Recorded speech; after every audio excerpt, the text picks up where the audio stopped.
Retaining walls do make me nervous, though. I can absolutely see them having a failure where they could injure a large amount of people. Or look, you don't have to injure a large amount of people, right? You only have to injure one, and then everybody always feels bad. It always seems to be like some little cute kid or something. I find retaining walls could be dangerous if they're not maintained properly. Am I wrong? No, you're absolutely right. I mean, they're intended to provide the stabilization and the differential between elevation. And if that's failing, certainly erosion, washout, structures can slide, kids playing on them, thinking it's a nice little playground, right, on the fence. And then all of a sudden, maybe it's not fastened properly or it was unstable. Yeah, I mean, it's a structural component. They absolutely are important and need to be taken seriously. That's a really good point about the kids because I remember when I was a little kid, especially boys were so incredibly stupid, right? We're like the most stupidest creatures on the planet.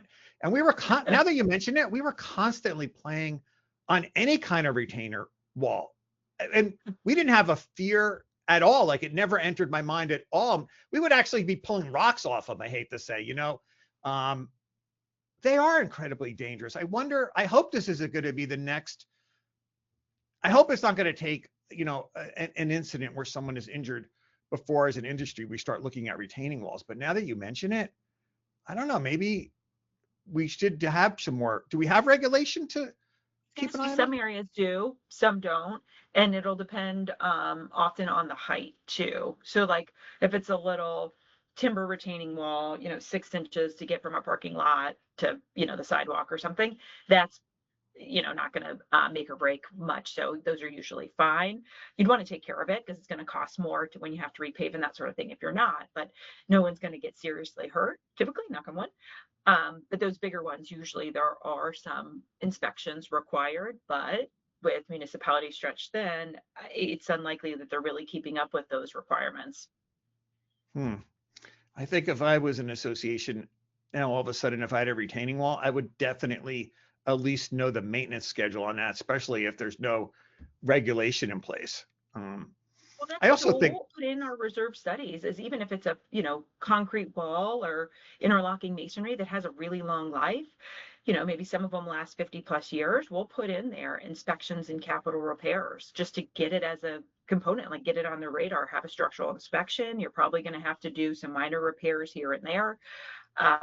It doesn't have to be a full blown replacement to qualify as a reserve component. Those inspections and repairs are what help extend that life. You're not going to get that full life unless you're keeping up with it and taking care of it.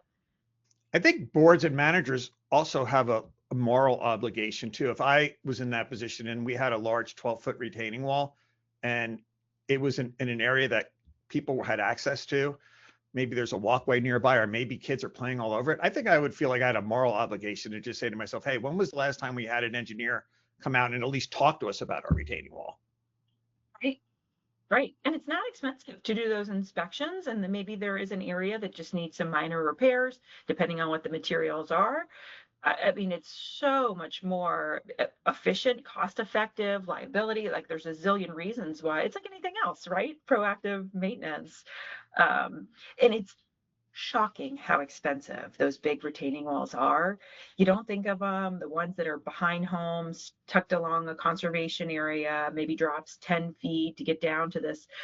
No one wants to spend money there, right? Out of sight, out of mind. What do you mean it's going to be six figures? I mean, $100+ a square foot to replace, super, super expensive. Can you not have to replace them? They seem like, I'm just guessing here, they don't seem like an item that you could fix while they're still up, or am I wrong?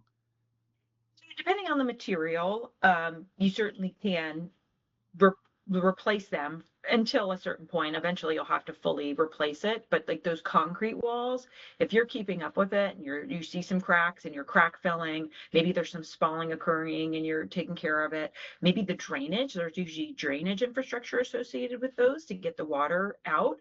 If you're making sure that those are clean and it's functioning properly, you're going to get a much longer life than as soon as that backs up, not draining, water's filling in. You know what I mean? Like it's like anything else. If you can properly maintain it, it will last longer. Does anybody ever call you just because they saw kids playing on the retaining wall? Has it ever happened and somebody has said, you know what, we want to spend the money and have you come out and do an inspection just because we just want to be extra safe?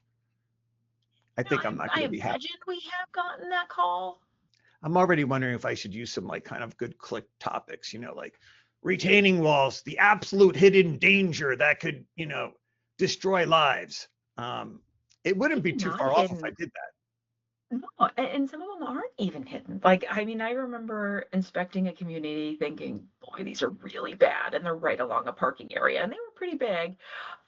Took some pictures and recommended really near term repairs.